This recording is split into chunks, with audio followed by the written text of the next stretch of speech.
True.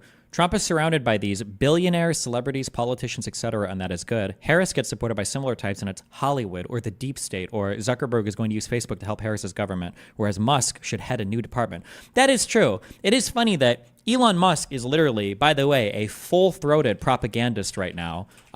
He's just tweeting out now, like, yes, Trump needs to win the election. It's essential. I'm not gonna be able to find his tweet because this guy and the 20 people running his account tweet like 50 million times a day.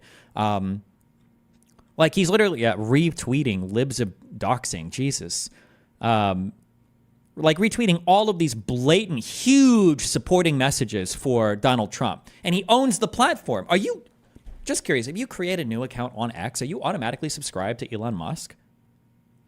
I don't know if that's true. I'm just curious. I don't know. But, like, I mean, I know he's got, I think, is he the most followed account on X?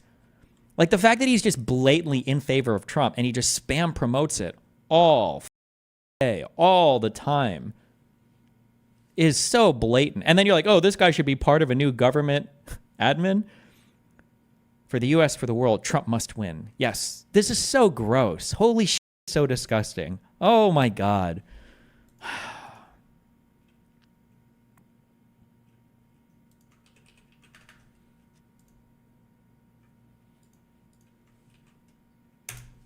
So Elon called me. As you know, he endorsed me full-throated. Great endorsement. I respect Elon a lot. He respects me.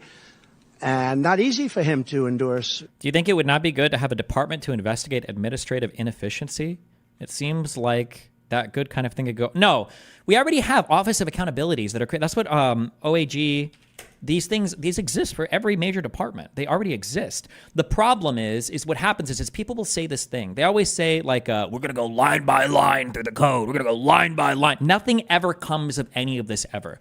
People always have this delusion. Of like, God, these departments are so inefficient and bloated. I'm going to go in and make it more efficient. Really? Okay, good luck. And then they go in and it's like, okay, well, this is a lot more complicated than I thought. Like, you can't just create a magical department of efficiency and then magically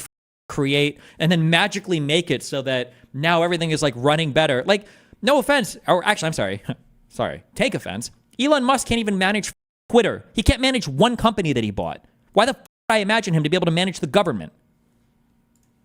To be honest with you, it takes courage to endorse. Say, didn't Jordan B. Peterson spend some time in Russia not so long ago? I feel like it was right before he went off the deep end. Not saying, just saying. True. I think somebody said Kanye West did too. I'm not sure if that's true or not. But yeah, apparently we can't do benzodiazepine. We can't do benzo detox in the United States. I guess that's impossible. So you've got to go to Russia to do it.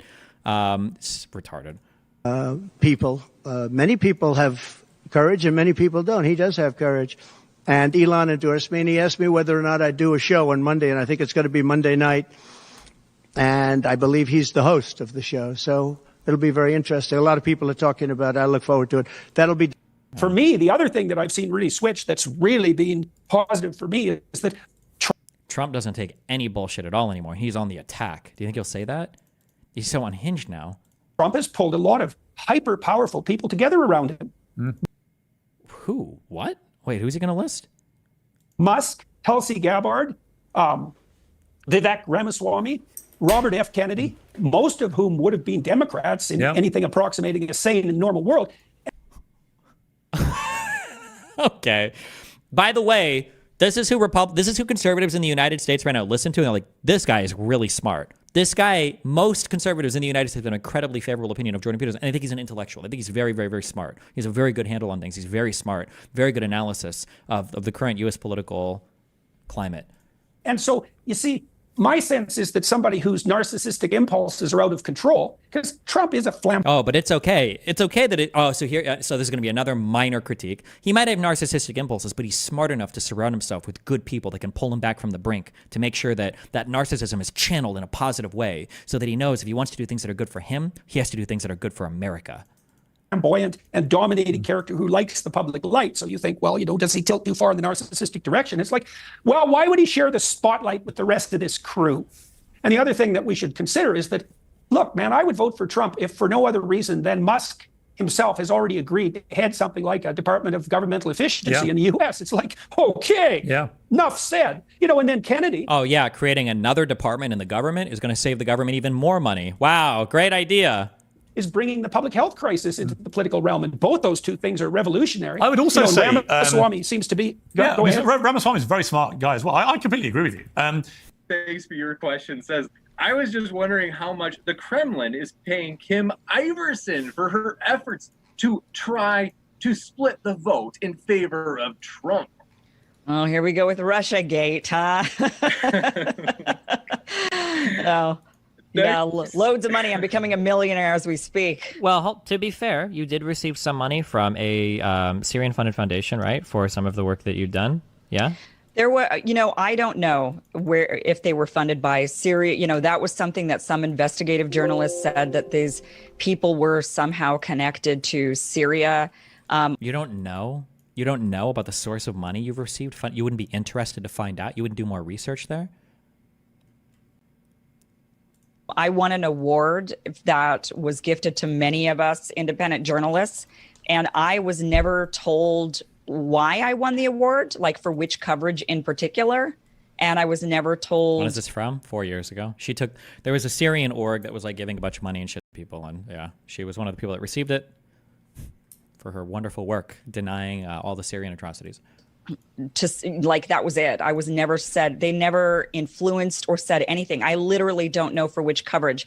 I only figured out the coverage later when I actually had an opportunity to meet with one of the members of that fund. And he was Iranian, and he was specifically discussing my coverage on Iran. So I don't, I heard that, but those of us that received it said, all of us have the same. We were not even in contact. We don't know we didn't know anything. It was completely, for us, they didn't come and say, hey, we like your coverage on Syria. Here's an award. That just didn't happen. They didn't say anything. Okay. Tara Reade briefly served as then-Senator Biden's aide in the 1990s.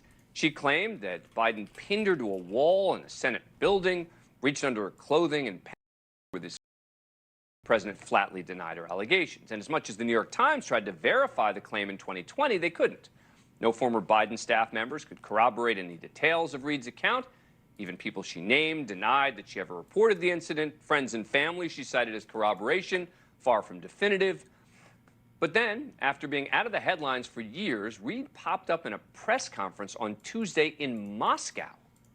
Interesting location, considering she had previously been accused of having ties to Russia. During the interview hosted by Russian state news outlet Sputnik, she railed on the United States and praised Russia. When I got off the plane in Moscow for the first time in a very long time, I felt safe, and I felt heard, and I felt respected. And that has not happened in my own country. I'm not going to be intimidated, bullied, or silenced. I'm going to speak out, and I'm willing to speak under oath about the corruption I witnessed, about the crime I experienced. For someone who wants to build a case, potentially testify, I'm not sure a press conference in Russia is going to bolster her credibility. Reade went on to thank her friends in Moscow for their help, including the woman sitting next to her, Russian spy Maria Butina, who was previously convicted and sentenced to prison in the United States for conspiring to act as an agent of Russia. Reade then put out a request to Putin. I'd like to apply for citizenship in Russia from the president of the Russian Federation, Vladimir Putin, and hopefully Maria Butina can help me with that from the State Duma. I don't know what will happen with that, but I do promise to be a good citizen, and I promise to move forward with my life in a positive way. Did I mention she also wants to keep her U.S. citizenship? Things only got more bizarre as the press conference went on as she spewed various anti-American propaganda. I wanted to remind people at home in America how our history is being rewritten in schools and things. It's really disheartening. It's very sad that America has chosen the wrong side of history in this moment and are actually funding, extremists and Nazis. She didn't stop there. She hit on the U.S. economy, the country's role in the Russia-Ukraine conflict, and she has a message to tourists. So I encourage Americans to do their own bit and try to be tourists, to try to find out more about Russian culture and not fall into what the elites are trying to push with the propaganda of Russophobia and trying to create an enemy where there is none. It's a good time to visit Russia, from what I understand. Don't mind the trumped-up charges against the Wall Street Journal reporter, et cetera. Welcome to Russia. That was only 20 minutes into a more than 4-hour conversation. And so her comments make you wonder, is it possible that Reade has been a Russian agent all along? It's not the first time she's spoken highly of Putin. Many of her tweets, now deleted, one from September 2019 says, I agree, many Americans recognize the anti-Russian propaganda and support President Putin. Reade has called her praise for Putin misguided. Today, National Security Council spokesperson John Kirby told reporters he's not sure of her motivations.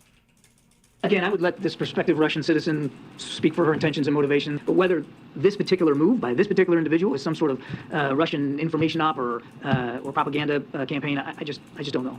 Joining me now is Michael Isikoff, chief investigative correspondent at Yahoo News and author of Russian Roulette, the inside story of Putin's war in America and the election of Donald Trump. He has followed this case closely.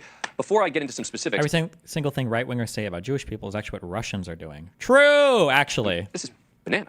I mean, is it not right? Series of events, yeah. Hey, y'all, I am a producer for The Kim Iverson Show. More good news to follow. Wait, really? She actually was? What if Temple wasn't lying that these were normal figures for conservative media contracts, but the reason why is because they're all Russian funded?